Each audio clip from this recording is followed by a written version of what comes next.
I am the first child of my parents, and I had a happy childhood. My parents loved me. Many times I tell people that I must be my parents' favorite. I used to walk out with my dad for outings.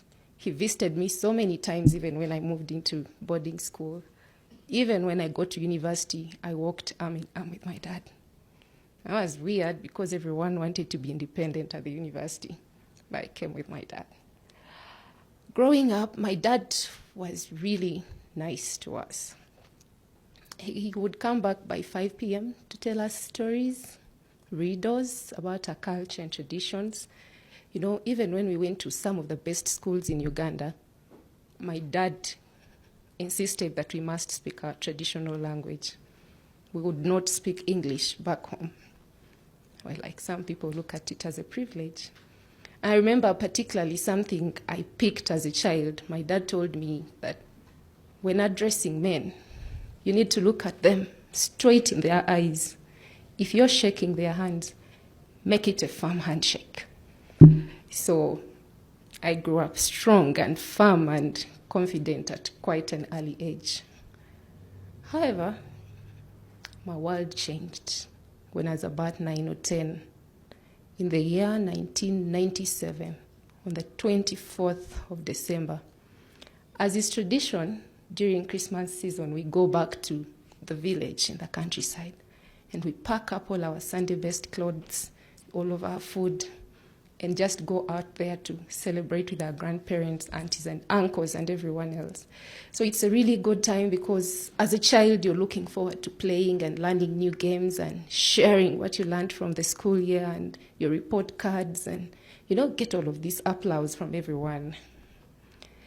So when we got in the village, towards the evening, we were supposed to go and join the rest of the extended family for dinner and also go through what would be happening on the 25th, at what time we would take breakfast, go to church and all. And I heard from some of my cousins that my dad was going to introduce a new mother to us.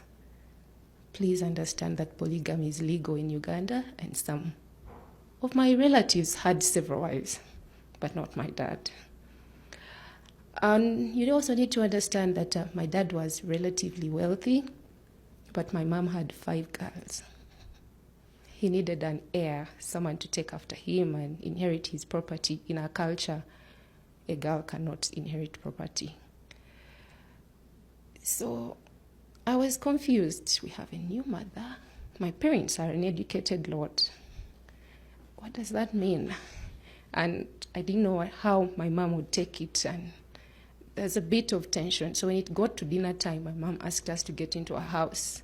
She closed the house and gave us strict instructions not to open the door. Well, we had not eaten. We had traveled a long way. I mean, we can't speak to our cousins. We won't see their dresses. What's this? Anyway, I was sleeping in my room that night. She turned out all the lights, and I could hear her pacing in the hallway to the front door. My room was just adjacent to the front door. And I was wondering what's going on. But anyway, I could brush it off and be like, okay, my mom is born again. She is a very radical Christian. So she was, in my opinion, I thought she was praying and casting out demons, or, making sure that the other lady does not make it to our doorstep. Faith in action, strongly doing that. So I kept wondering what's going on, but my baby sisters went to sleep, and I just kept hearing her moving in the hallway. Well, eventually at about, I think a little after 9 p.m., my dad and his army of brothers, he had lots of them because my grandfather had about 6 wives as well, so there were very many brothers. They came towards our home with their new wife. I think they were escorting him to usher in his wife into the home.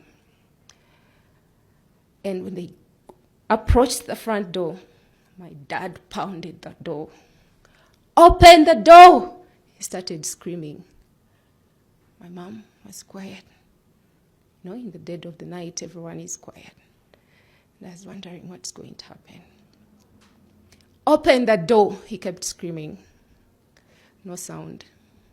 So his brothers joined in, screaming, Joy, open that door! Open that door! She couldn't open. Then he moved to my window, my room, and tapped and called out, Prima, Prima, can you open the door? So I got up and went to the door. And just as soon as I was about to clutch the doorknob, my mom shouted, Prima, do not open that door. I was mortified. I didn't know what was out there, for it was dark.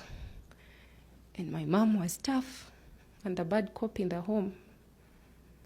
If I did anything, I wasn't sure what was going to happen to me.